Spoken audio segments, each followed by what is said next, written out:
snickerdoodles. I have a slightly different setup. This is a more comfortable chair. So, booyah for a more comfortable chair. Except for the fact that my keys are in my back pocket. Alright. Not anymore. Not anymore, they ain't. Okay. It's a new setup for me. Bear with me if I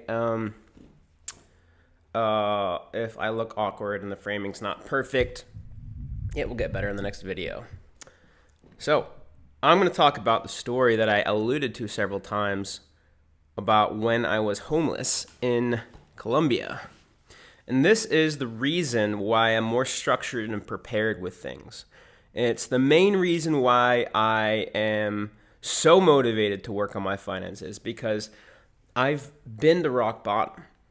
Now, everybody's rock bottom is different. Some people's rock bottom is not being able to afford their Dolce & Gabbana bathroom slippers. But some others are being 1 inch from death with heroin needles in their arms under a highway overpass in Guatemala. But my rock bottom was spending 2 days on the streets in Medellín, Colombia. And I'm going to tell you the story. I don't know if I can do this in one part. I'm going to do my best. I'm going to start when I was at college at Rutgers. After I think I dropped out. Did I drop out? Yes. So what happened was I dropped out in the spring of 2016. I believe. Yeah, I dropped out in the spring of 2016. And that I wanted to travel. The reason I dropped out was because I wanted to travel. I wanted to do what I wanted to do. I decided I didn't want to go and get a computer science job because I was young and I wanted to travel the world and take advantage of that.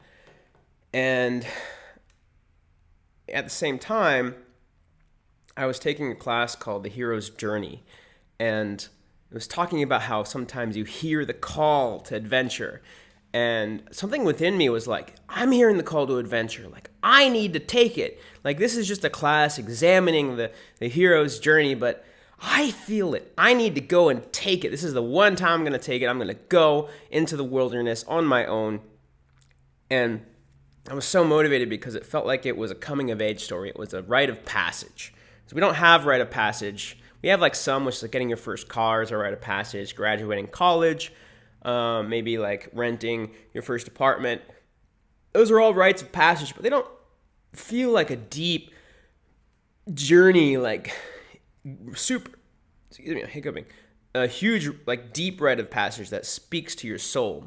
So I needed to go and travel to somewhere that was new on my own, and that was my rite of passage. So I dropped out of college, and I was gonna go to Colombia, but a lot of people in my family were calling me and scared and trying to convince me not to go.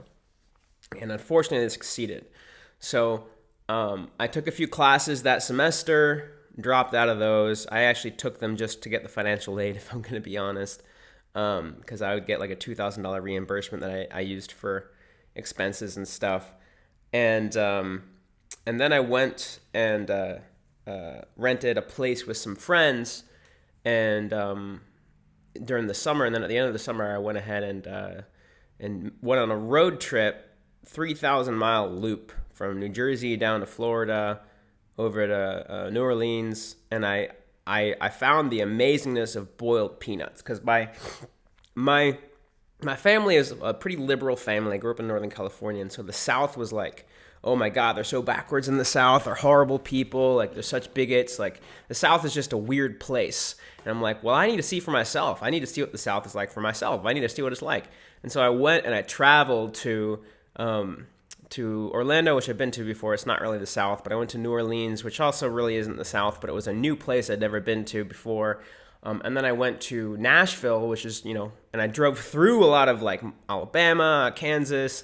I drove through a lot of southern places and stopped and just kind of looked at things. And I went to Raleigh. Raleigh isn't the South, but like I drove through Georgia, and I just stopped in different places and looked at what it was like, because I'd never been to the South before. and and then I went to a couple other places like Cincinnati and stuff, just to check it out and see what it was like, because I hadn't been to these places and I wanted to travel. So I did, and so I ended up enjoying myself and getting some new experiences. And when I came back, my roommates had put all my stuff out on the porch.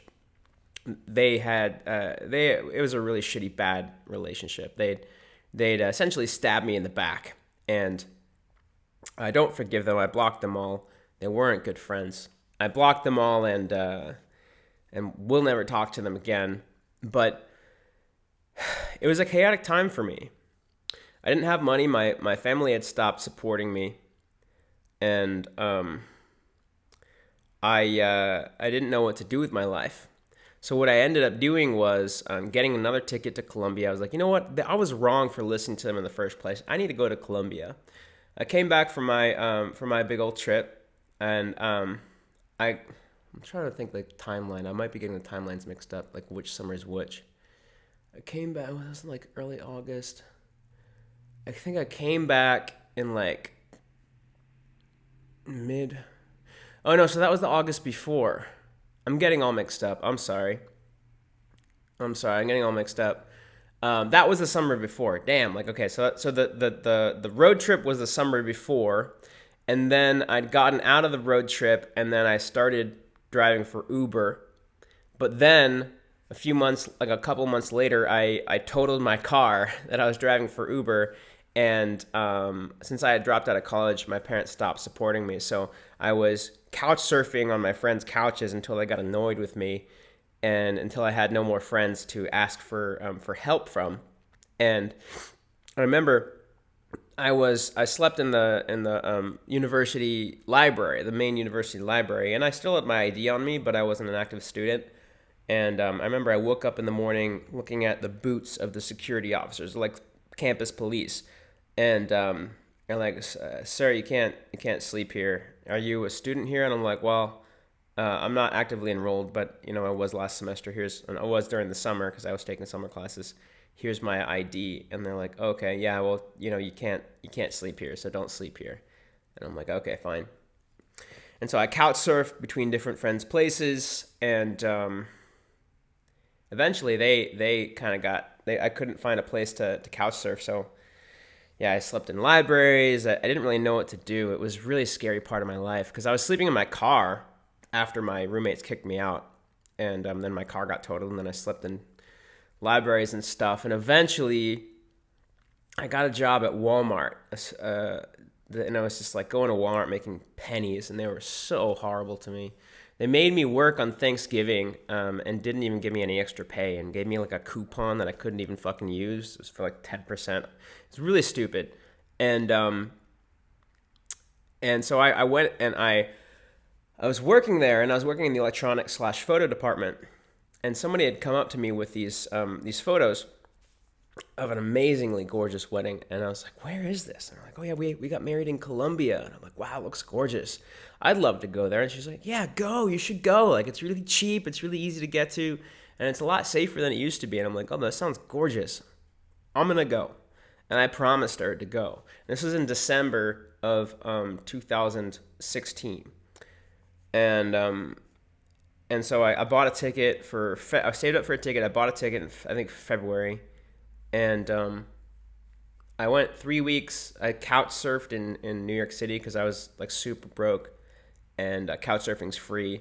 And I ended up finding like last minute places. It was really bad. I actually ended up staying in a bunch of nudist houses, because if you're a dude in New York City and you want to find a free place to live, that's like the only free place to live you'll find last minute if you're a single dude in New York City. It was really scary and not fun to be doing all that. Some crazy experiences, and just laughing at how crazy this was. And I was still like following my dream of making money online, and which isn't a bad dream. It's just I didn't make it work out, and but I am gonna make it work out. Of course, it's just I'm going a different direction now, and time was going to come for me to go to JFK, and my family had called me up and try to scare me out. And they're like, oh, like you're in debt. They're going to arrest you at the airport. Like, I don't even know what, like they made shit up. Like just completely made shit up. They're like, oh, you're like, you have charge offs. Like they're going to put you in jail if you try to get out of the country and flee. And they were just like trying to, I don't know what was going on. They're just trying to scare me out of it. It was really stupid. And I was like, no, like fuck this shit. Like I'm going. But unfortunately, they successfully scared me out of it that February.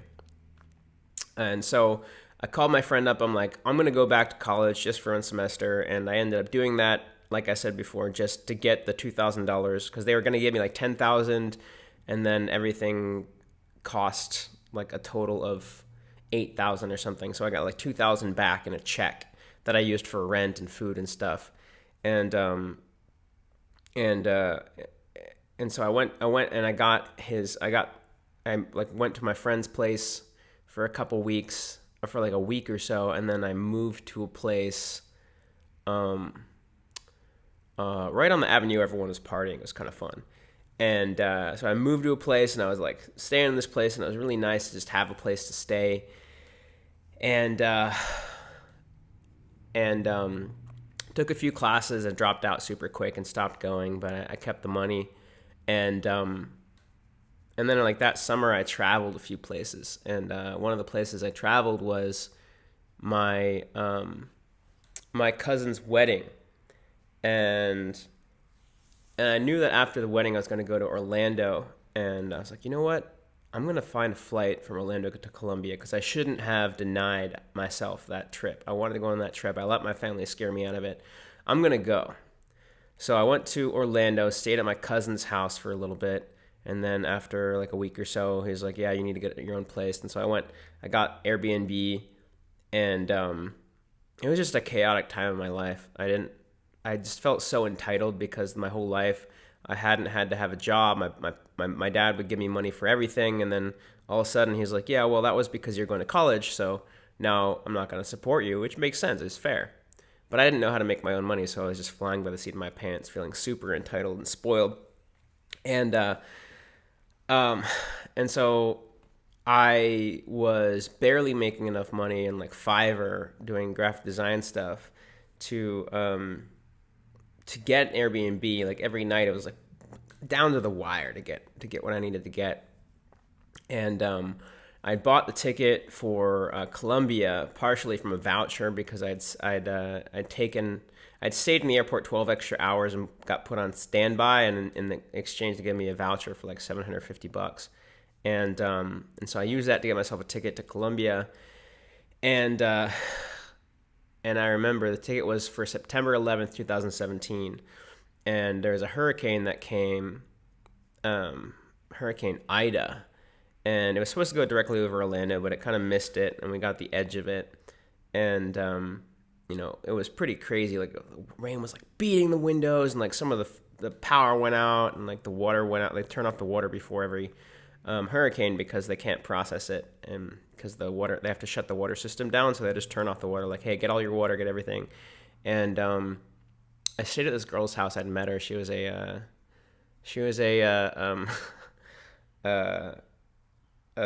cashier at Target, and I thought she was cute. So we went on a few dates, and we were sleeping together every now and then. And I met her. I went to her place. That was just a crazy experience. And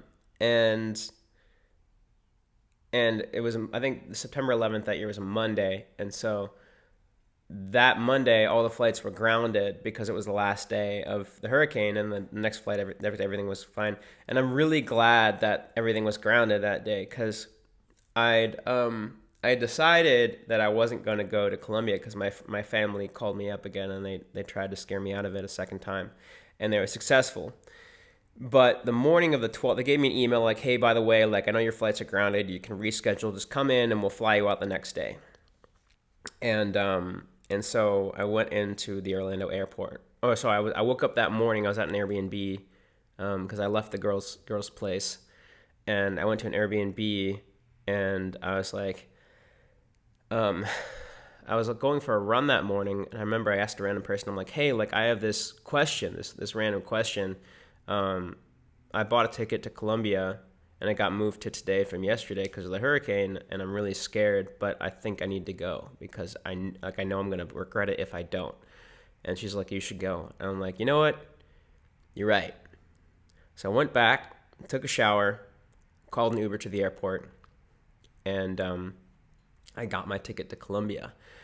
And I was so nervous. I was so excited, scared, and nervous because I had traveled once out of the country to Israel, but that trip was like, it was a 3-week trip, and the first 2 weeks I was with a group, so I got I got comfortable to the place, and then that third week I was on my own in like a safe part of Israel. So I didn't feel like unsafe. It was normal. It felt comfortable. But Colombia was totally new. I barely knew Spanish, and I had heard like crazy stories about how dangerous it was. And I also didn't have any money. I didn't have access to money. Like my parents wouldn't give me money, understandably so. And so I was so scared and nervous, and I was just like, oh. But I went there anyway, and I touched down, and the whole time I was just working on Fiverr, and I was doing graphic design for people, and I was barely making any money, but the money stretched a little bit further there, which was nice, because like if I got $5 would get me like food for the day, and like 15 or 20 bucks, like 20 bucks would get me food for the day and then a place to stay. And so I was still flying. I was still like barely making enough money, but like I could go on Fiverr, get a few jobs, and make a little extra money. It was nice. So I dated this one girl while I was down there. It was so nice to me. She helped me trust women again after my crazy childhood. She helped me. She was so nice. There's some days I didn't have enough money, and she'd give me a little money, even though she didn't really make too much. She gave me some money for food, and she really helped me out, and I'm so eternally grateful to her. And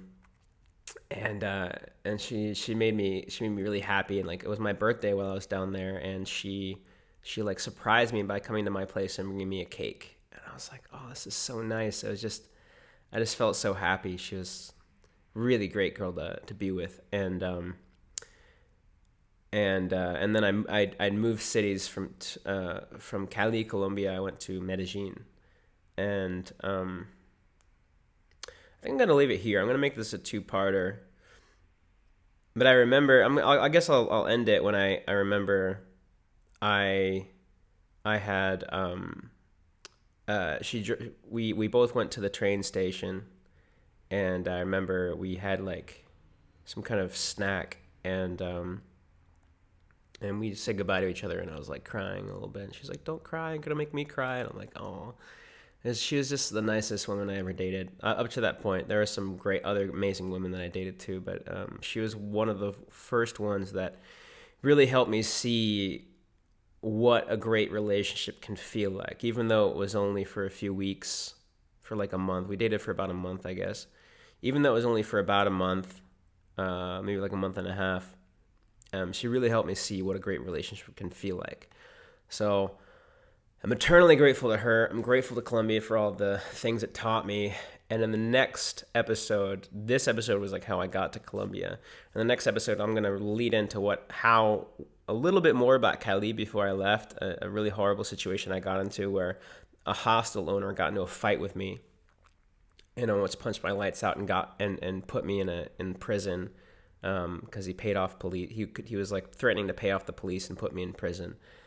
For super shitty reasons, like his own stupid reasons, and then what happened when I got to Medellín, and I ended up actually becoming homeless and on the street for 2 days, literally sleeping on a park bench and in a bus terminal, and just horrible times. And a homeless guy almost swindling me out of my laptop and everything. So it's crazy stories. I'm gonna leave it there, and then I'll give you the second part tomorrow. Cheers. Subscribe if you like, and share with a friend if you think they could benefit from this. Cheers.